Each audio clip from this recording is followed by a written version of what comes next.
The Internet, the most powerful tool in terms of engineering made by humans, has the most complicated structure. What we call the Internet is made up of a lot of things: wires traversing the ocean, satellites and cell phone towers, massive data centers sending packets of information all over, and devices. The Internet can be connected via a modem, or an ADSL switch center, to a local landline telephone exchange network. It can connect us from Sydney to Melbourne and then to the US. However, it takes energy for the transmission system to transmit information. For example, the longer email you write, the more energy is consumed. Meanwhile, there are more than 30 billion things connected to the Internet, like cell phones, laptops, credit card readers, smart TV, and so on, and each of them requires electricity. In total, Internet-connected devices probably use around 5% of the world's electricity. And most of the electricity comes from burning fossil fuels, which release greenhouse gases into the atmosphere.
Approach and avoidance motivation is composed of three conceptually distinct components.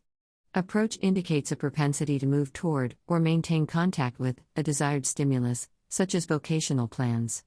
Avoidance indicates a propensity to move away from, or maintain distance from, an undesired stimulus in order to reduce anxiety. Motivation is defined as the energization and direction of behavior. The valence of stimuli is at the core of the distinction between approach and avoidance, with positively valent stimuli typically leading to approach and negatively valent stimuli typically leading to avoidance. Stimuli can be external or internal, implicit or explicit, conscious or non-conscious.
Paper mills had the worst of it for years as newspapers reduced pagination, went wholly digital, or shut for good.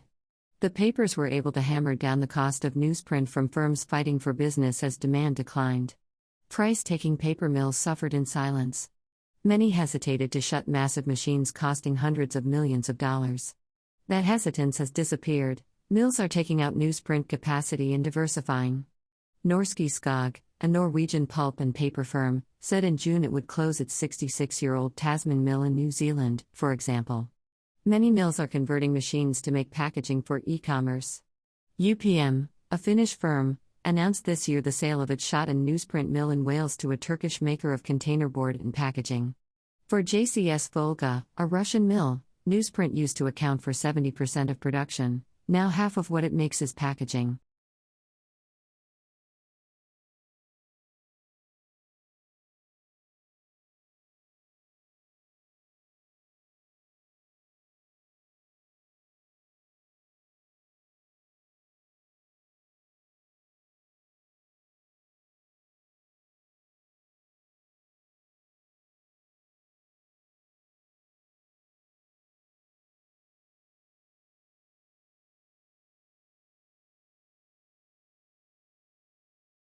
One seminal difference in policy remains: the coalition has not matched what is Labor's most important innovation promise. That is to bring together responsibilities for innovation, industry, science, and research under one single federal minister. Innovation responsibilities, currently, lie within the powerful Department of Education and Science, and while there is a separate industry department, it has little influence within cabinet. This has hampered policy development and given Australia's innovation policies a distinct science and research bias. It is the scientists rather than the engineers who call the tune in innovation policy in Canberra, so it's no surprise our policies are all about boosting government-funded research and later, commercializing the results.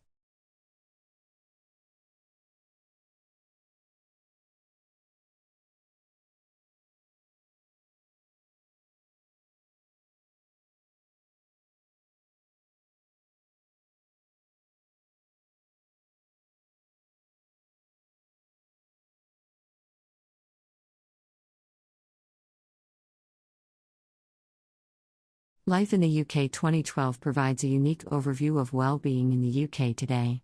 The report is the first snapshot of life in the UK to be delivered by the Measuring National Wellbeing Programme and will be updated and published annually. Well-being is discussed in terms of the economy, people and the environment. Information such as the unemployment rate or number of crimes against the person are presented alongside data on people's thoughts and feelings, for example, satisfaction with our jobs or leisure time and fear of crime. Together, a richer picture on how society is doing is provided.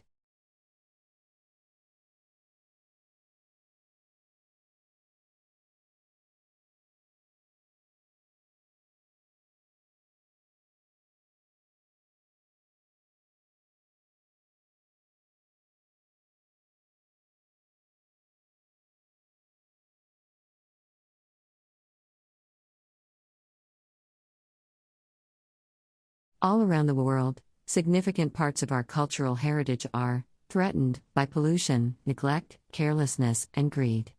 In learning the importance of our history, we come to understand the need to protect significant remains from the past so that future generations can come to understand their heritage.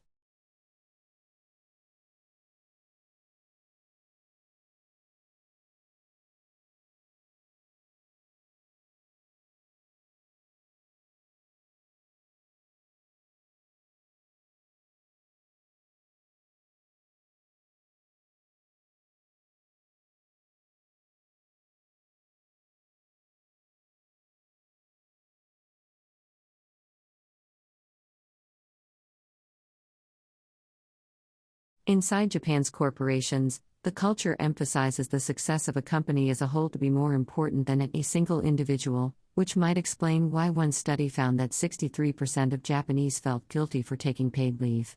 But perhaps more concerning is this: long work hours don't necessarily mean high productivity. In fact, Japan has the lowest productivity amongst the G7 nations. Earlier I mentioned the term karashi. It means death by overwork. It's legally recognized by the government and usually is marked by a heart attack, stroke, or suicide due to stress. There's hundreds of cases of karashi reported annually, although some argue these cases are underreported and that the real number could exceed that by up to 10 times. An employee of the advertising firm Dentsu jumped to her death in 2015. The cause was said to have been depression caused by overwork.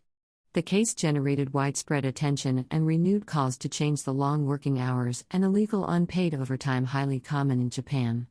The firm was fined for violating labor standards because she was reportedly forced to work more than 100 hours of overtime per month. The company's CEO even resigned over the controversy. After the death, Dentsu made some changes within the company. One of them? The lights in the office now turn off at 10 p.m. every night in an effort to force employees to leave.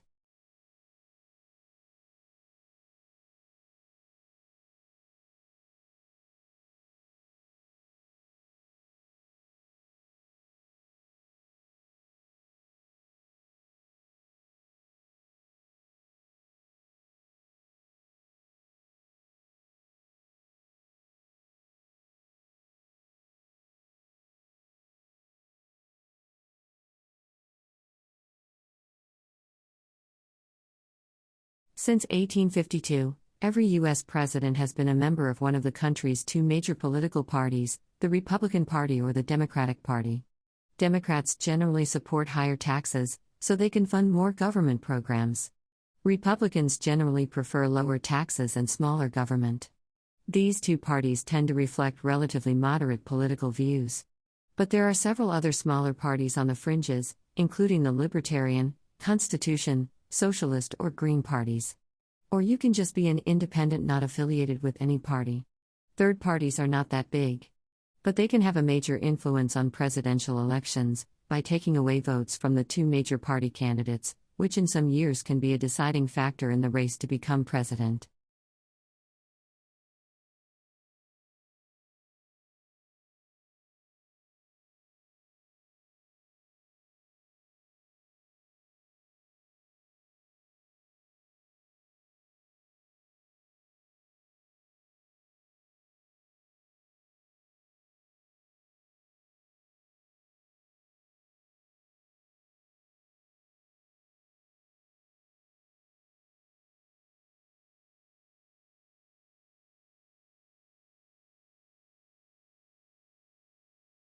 By now, a lot has been said about the marshmallow test. You guys probably know about this, where children are asked, you can eat this one marshmallow now, or if you wait until I come back, you can get 2 marshmallows. People talk about this in terms of the resolution that little kids have and how good they are at resisting temptation and stuff, but there's something that's often overlooked here, which is that one of the most common strategies that kids use was simply covering their eyes.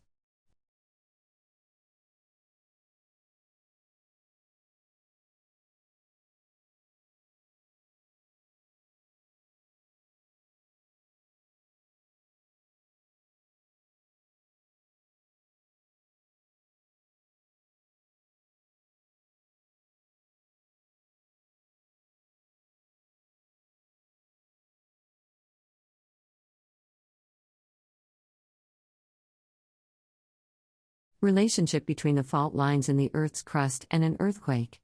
This dislocation of the rock occurs from the Earth's surface, some kilometers to several hundred kilometers vertically down to the crust. The earthquake's focus is called the epicenter, which is vertically beneath the interior of the Earth's crust, and the energy releases and transfers through epicenter. The faults are the fracture on the Earth's crust. The position of the epicenters can be identified by the faults map, looking down from the center of the Earth. It will result in a seismic wave which is decreased as it moved away from the epicenter.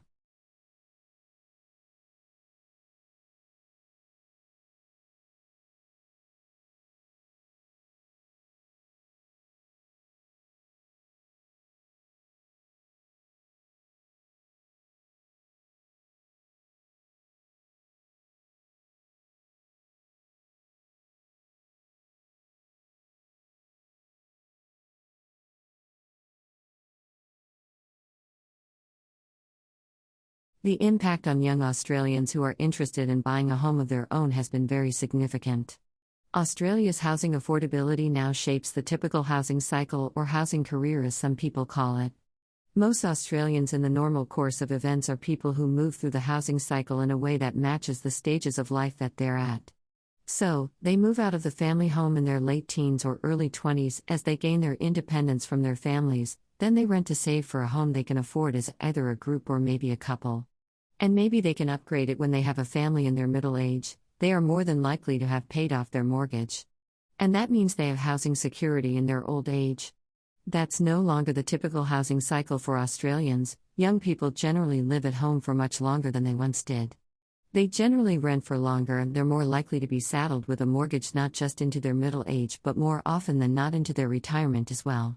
In fact, in 2006, 65,000 retiree households were still paying off the mortgage. Affordable rent is also an elusive right around Australia. We have very low rental vacancies, we see high turnover as landlords want to maximize their profits in a tight market, and we see less long-term or lifelong rental, as we see in other countries and other economies.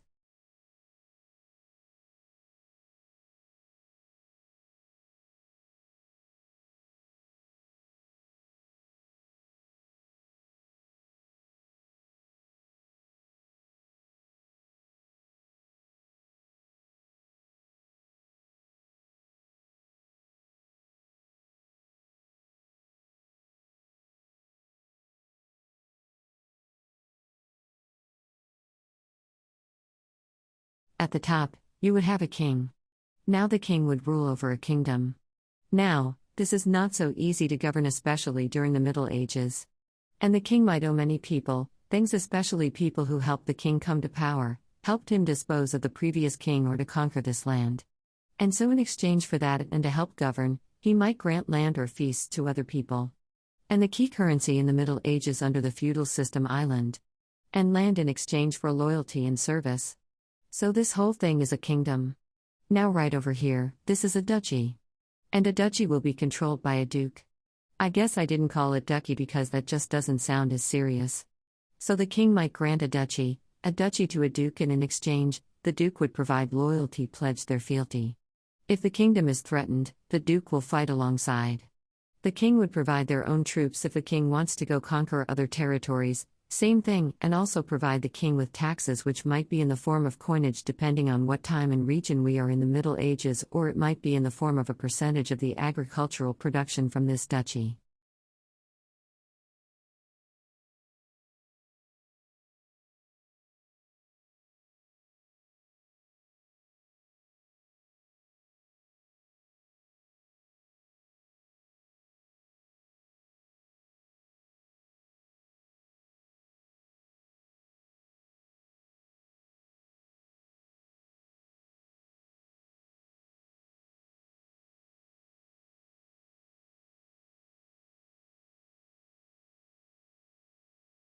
All evaluation forms will be reviewed by the university personnel.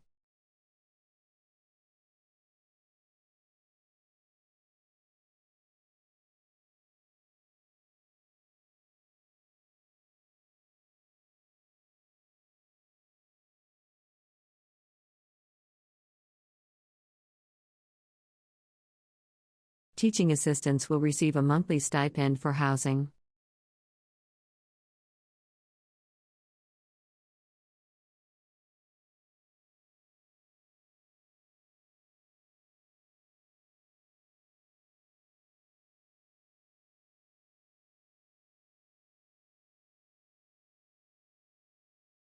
You may need to purchase an academic gown before the commencement.